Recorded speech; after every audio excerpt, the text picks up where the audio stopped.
Bonjour à tous. Nous allons traiter ensemble le cas d'un patient qui se plaint de douleurs chroniques avec dysesthésie, ainsi que des troubles moteurs séquelaires suite à une hernie discale, et ce, malgré l'opération chirurgicale effectuée 2 ans plus tôt. Nous sommes donc en présence d'un patient qui, à la suite d'une hernie discale, présente des douleurs de façon chronique et une modification de la perception de la douleur. De plus, il présente des troubles de la motricité. Une opération chirurgicale a été réalisée pour corriger la hernie, mais celle-ci n'a pas résolu les problèmes de douleur et de motricité. Il faut tout d'abord bien comprendre comment une hernie discale peut entraîner ce genre de symptômes. Une hernie discale est un déplacement d'une partie d'un disque intervertébral en dehors des limites de la normale. Un disque intervertébral est un disque amortisseur situé entre deux vertèbres. Il est composé d'un anneau cartilagineux fibreux entourant un noyau gélatineux au centre. Ainsi, le nucleus pulposus, au centre, va passer au travers de l'anneau fibreux et faire protrusion à l'extérieur.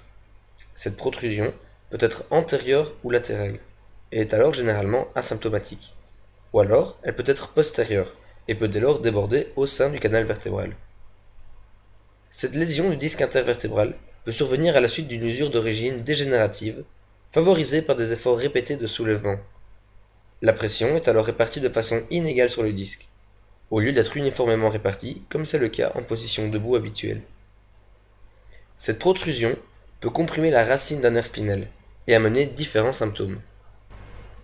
Un nerf spinel est un nerf qui émerge de la moelle épinière, à la différence des nerfs crâniens. Tous les nerfs spinaux sont mixtes, c'est-à-dire qu'ils se forment après la réunion d'une racine dorsale, véhiculant des fibres afférentes sensitives, et d'une racine ventrale, véhiculant des fibres efférentes motrices.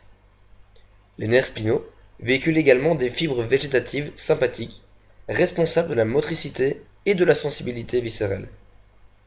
Une atteinte d'un nerf peut donc avoir des conséquences et sur la sensibilité et sur la motricité, ainsi qu'une atteinte végétative. Notre patient présente donc un trouble moteur ainsi qu'une douleur chronique. Cette douleur peut être causée, au-delà de la compression du nerf, par une inflammation localisée à l'endroit de cette lésion.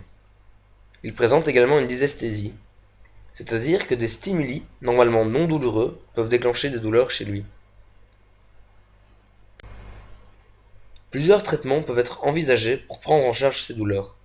Tout d'abord, la prise orale de médicaments est le traitement de première intention. Il s'agit de morphinique et de gabapentine, prise de façon conjointe.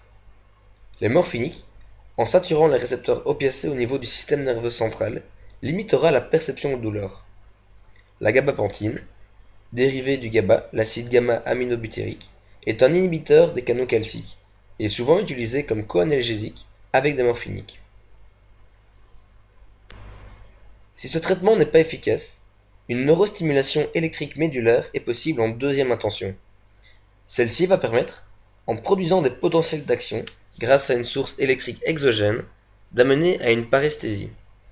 Cette paresthésie va prendre le dessus sur la douleur. En effet, grâce à la théorie du portillon, l'application d'un stimulus mécanique au niveau du même dermatome que celui dont provient le stimulus nociceptif va diminuer la sensation de douleur. Les fibres nerveuses A-bêta, qui sont mécanoréceptrices, vont activer des interneurones inhibiteurs via leur collatéral qu'elles abandonnent lors de leur entrée dans la racine dorsale de la moelle. L'interneurone ainsi activé va hyperpolariser le second neurone de la voie nociceptive et donc diminuer la transmission de la douleur. En d'autres termes, on va provoquer une sensation tactile qui va masquer la douleur et le patient n'aura plus mal.